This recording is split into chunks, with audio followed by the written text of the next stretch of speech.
Okay, this should be day 2 of your project. You are going to need some glue, scissors, and those scraps of color that I told you about. I have my green scraps here and my violet scraps. You're also going to need 1 sheet of white paper. Mine has some words on the one side. I'm going to be using the other side. And this is what we're going to make our tree trunks out of first. Okay, I'm going to get started on my trees. The first thing I'm going to do is I'm going to take a blue crayon. You choose the shade, maybe you want to use a couple different colors of blue. I'm going to make some lines going up my paper.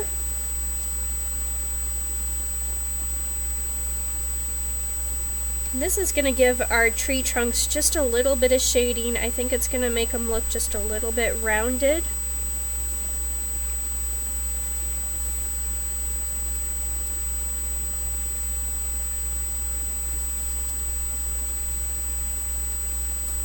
So my lines are not crisscrossing, and they definitely aren't perfectly straight. Trees don't grow with rulers.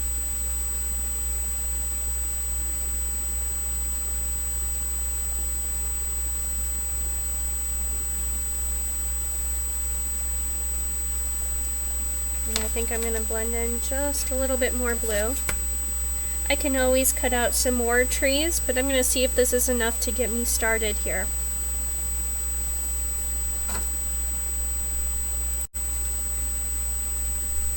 I'm just going to put a few dashed lines for the texture of the birch bark. I'm just going across the lines, almost just tapping my crayon on there. Sounds like I'm sending out a message in Morse code.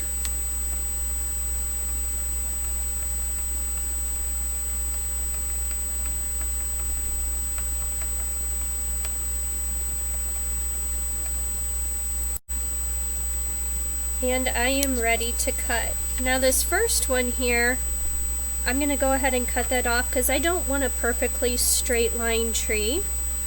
So this little piece that I'm going to trim off is just waste. You can see I'm cutting right along the blue line. That one I'm going to set aside.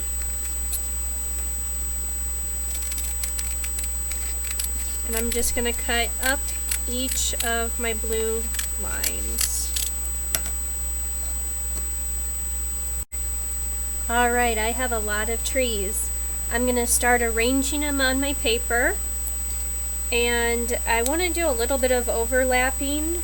You know, trees grow in different directions, and they don't stop growing just because they're next to another tree. They'll grow behind it.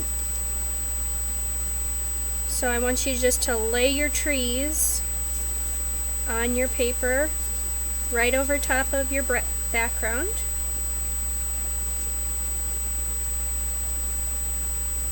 Don't glue them down yet. Allow yourself to be able to change it if you want.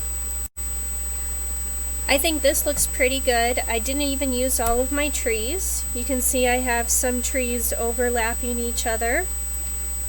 And I can still adjust them. The tops are hanging off here. Having the colorful background and then the white trees with just a little bit of shading on the side is really going to make them stand up off of the background paper. So now I'm going to start gluing them down. And this is going to be the tricky part. These two are overlapping each other.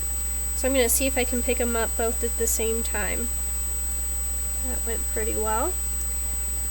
And I'm going to put the tiniest amount of glue. I want you to practice just a dot, not a lot. I'm spreading some dots out on the back, and I'm not going to do the ends because I know I'm going to cut the ends off. They're hanging off my paper. When I lay them down, I'm just going to leave those alone. I know that it's going to take a couple of minutes for the glue to set up. I just barely touch the tip of my glue bottle to the paper. There we go.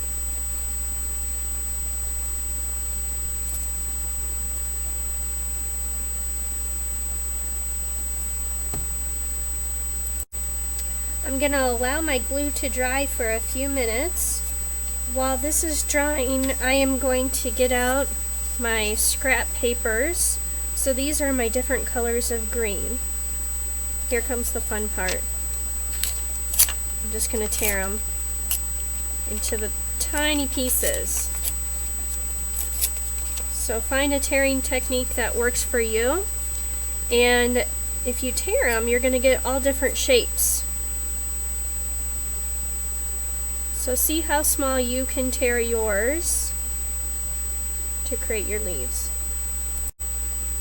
Okay, you can see I have quite a pile of green paper, green leaves all ripped up from my different papers. And I did not rip up all my papers. That would have taken me too long. I've just taken little pieces from each one.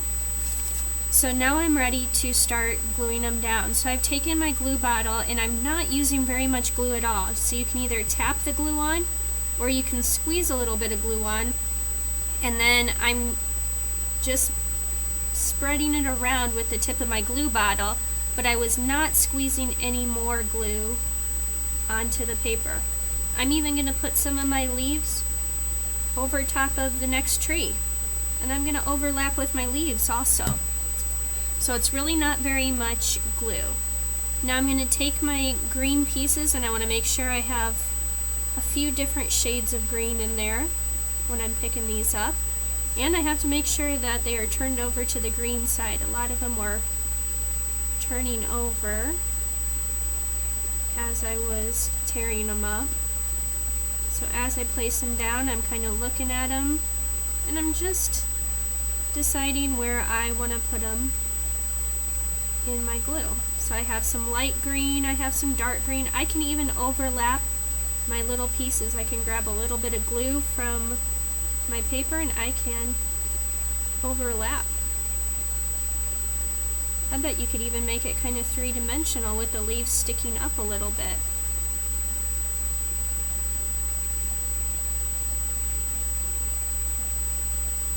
So I'm going to just go ahead and place my leaves on here. Now I'm only going to do a few bunches of leaves,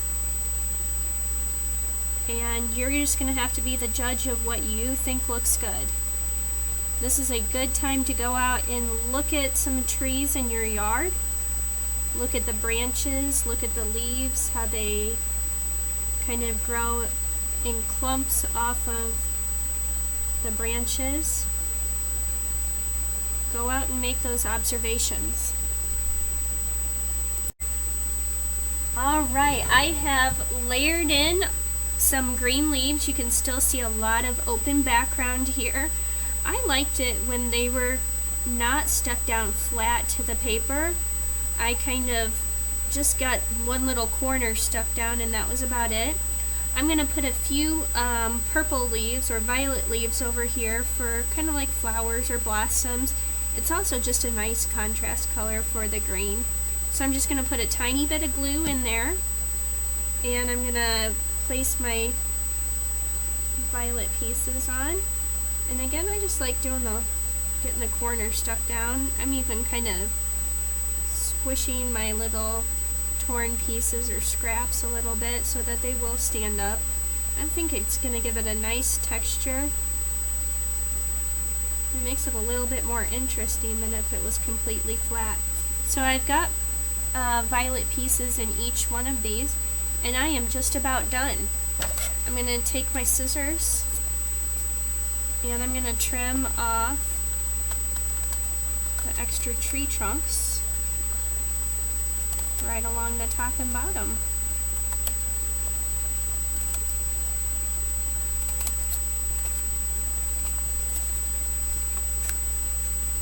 I am going to leave the video link on the stream of how to turn in an art project, taking a picture and submitting it to the Google Classroom so that you'll be able to follow the directions in the stream. Don't forget to sign your name somewhere on your artwork and then turn it in.